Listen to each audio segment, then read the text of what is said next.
A look there at one of the newest and best ballparks in all the land. It's the summer of 2010, and here I am reviewing a new PlayStation 2 game.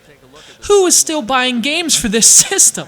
Speaking of things I don't understand and consoles that were outdated even when our president was a senator, this is MLB 10 The Show for the PS2. And to be honest with you, this is a game I wouldn't have considered fun if you showed it to me 4 years ago, let alone now.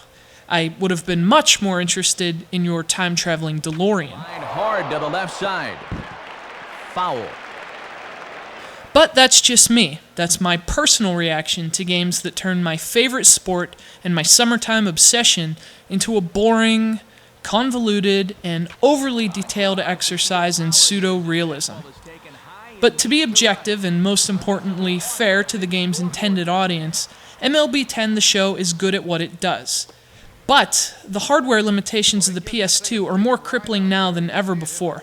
They're really antithetical to what the game wants to be, and to be frank, what was already a boring game subsequently feels downright archaic because of them. Akinori Iwamura will stand in for the first time here.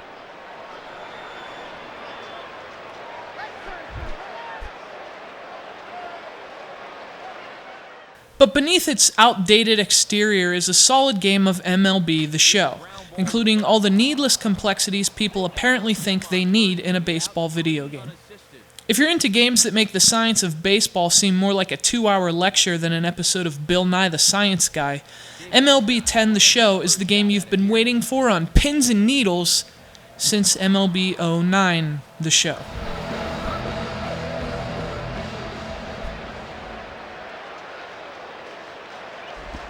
Swinging a hard liner to center field. McCutcheon is there. This year's version has all the modes and options that make MLB The Show more a baseball simulator than a game. The franchise mode, the Road to the Show mode, which allows a created player to ascend from AA all the way to the big leagues, the managerial mode, it's all there, even in the PS2 version, and it all works. The only difference is that it looks awful compared to its next-gen counterparts. On home run balls, you really can't throw a better backdoor breaking ball than that one right there. That's just one where you have to tip your cap and move on. Here's the thing, sports franchises like The Show and Madden, NBA Live, older releases in these series haven't aged well since shifting to 3D. And that's one of the reasons their fans buy updated versions every year. The old versions don't feel old school, they just feel old. And even though it's only been out for a few months, MLB 10 The Show feels the same way on the PS2, because its aging process has been accelerated by its really outdated hardware. And after 10 years, the PS2 is finally showing us it might be time to put it on the shelf for good. To be honest with you, I think one of the reasons I don't like MLB The Show and games like it is that they operate under the delusion that baseball requires a textbook to figure out. And the thicker and more detailed that textbook is, the better the game will be. A proposition, of course, predicated on the let's be as realistic as possible ethos, which, in turn, is predicated on the equally absurd notion that realism automatically equates fun. You see, the truth is, baseball is way more complex than even this game thinks it is. I love the sport. I've been playing it my entire life, and I'm even a season ticket holder for my hometown's optimistic Pirates.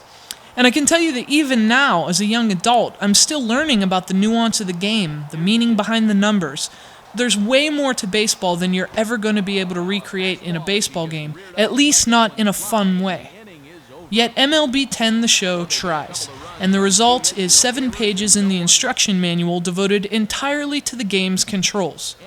I mean, seriously, they needed 7 pages to explain how to control this game. An almost hilariously sad fact that's a microcosm of everything that's wrong with MLB The Show as a concept. Personally, I believe in a simple rule.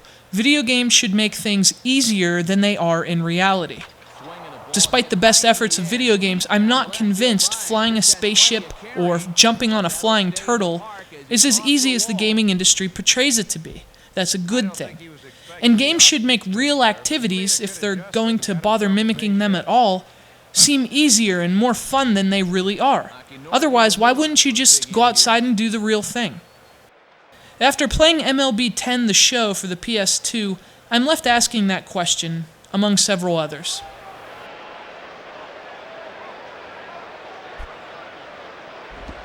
Starts him out with a changeup off. If you're into realistic sports games with lots of complexity and detail, and you're only equipped with a PS2, this is definitely a game for you.